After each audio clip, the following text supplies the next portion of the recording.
नमस्कार। आप सभी का अगस्तवारी वॉच में हार्दिक स्वागत है। आशा करता हूं कि आप सभी सकुशल और सानंद होंगे।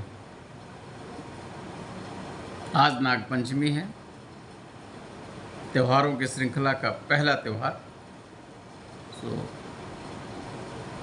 सभी को नागपंचमी की हार्दिक शुभकामनाएं एवं बधाई। उर्मिला का 22वां अंक लेके मैं सूर्य कुमार त्रिपाठी अगस्तवारी वॉच में पुनः हाजिर हूँ।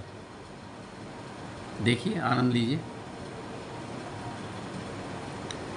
भरत की दृष्टि जैसे ही लक्ष्मण पर पड़ी, उन्हें लगा जैसे उन्होंने जग जीत लिया।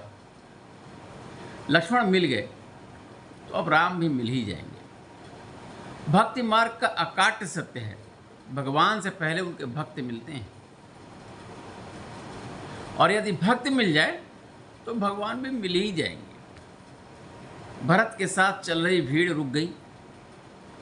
भरत बिना कुछ बोले ही आगे बढ़ने लगे। लक्ष्मण ने दोबारा उन्हें सावधान करना चाहा, पर उनके मुख से बोल नहीं फूटे। भरत के चेहरे पर उनकी पीड़ा सहजता से पढ़ी जा रही थी।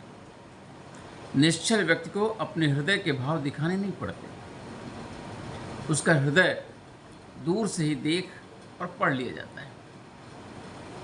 लक्ष्मण अपने हाथ में लकड़ी उठाए भरत को आगे बढ़ते देख रहे थे। भरत तनी निकट आए तो अनायास ही लक्ष्मण के हाथ से लकड़ी छूट गई। भरत आगे बढ़ते रहे। लक्ष्मण के मुख पर पसरी कठोरता गायब होने लगी थी और उनकी आंखों से यूं ही जल बहने लगा। भरत के तनिक और निकट आते ही उनके अंदर का बांध टूट पड़ा और वे बड़े भाई के चरणों में झुक गए। व्यक्ति के संस्कार उसके आवेश पर सदैव भारी पड़ते हैं। भरत ने झपट कर उन्हें उठाया और उनसे लिपट कर रो उठे। रोते रोते ही कहा, तुम्हें भी मुझ पर संदेह हो गया न लखन? फिर तू ही बता, क्या करूं ऐसे जीवन को लेकर कि जिसमें मेरा अनुज भी मुझ पर भरोसा नहीं रख पाता है। मुझे न अयोध्या चाहिए न यह देह। भैया को वापस अवध ले चल मेरे भाई, और मुझे अधम को मुक्ति दिला। अब बस यही पापी देह छूट जाए। लक्ष्मण की पकड़ मजबूत हो गई।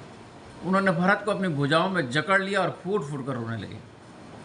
लक्ष्मण जैसे कठोर योद्धा का यूं तड़प कर रोते किसी ने नहीं देखा था, पर प्रेम की शक्ति थी जिसने पत्थर को भी पिघला दिया था। अयोध्या की प्रजा के बीच खड़ी उर्मिला चुपचाप देखे जा रही थी पति को। जितने अश्रु लखन की आंखों से बह रहे थे, उतनी ही उर्मिला की आंखों से भी बह रहे थे। परिवार की खातिर जिस पति को 14 वर्षों के लिए भूल जाने का प्रण लिया था, अब उसे तड़पते देखकर प्रण तोड़ देने का मन हो रहा था। पर वह उर्मिला थी, उसे स्वयं को साधना आता था। वे अपनी सारी पीड़ा को हृदय में दबाए चुपचाप देखती रही। देर तक भरत से लिपट कर रोते रहने के बाद लक्ष्मण अलग हुए और भाई का हाथ पकड़ चुपचाप अपनी कुटिया को चल पड़े। लक्ष्मण के पीछे उनकी वनवासी शिष्य थे और उनके पीछे समूची अयोध्या। कुटिया बहुत दूर नहीं थी। लक्ष्मण भरत जैसे दौड़ते हुए चल रहे थे। कुछ ही समय में वे कुटिया के सामने थे। लक्ष्मण की प्रतीक्षा में भूमि पर चुपचाप बैठे राम की दृष्टि जब भरत और लक्ष्मण पर पड़ी तो वे विवल हो गए। हड़बड़ा कर उठे और मुस्कुराते हुए भरत की ओर दौड़ पड़े।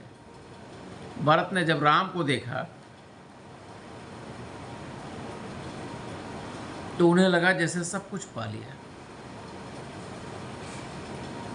वे दौड़ते हुए आगे बढ़े और भैया भैया चिल्लाते हुए बड़े भाई के चरणों में गिर गए।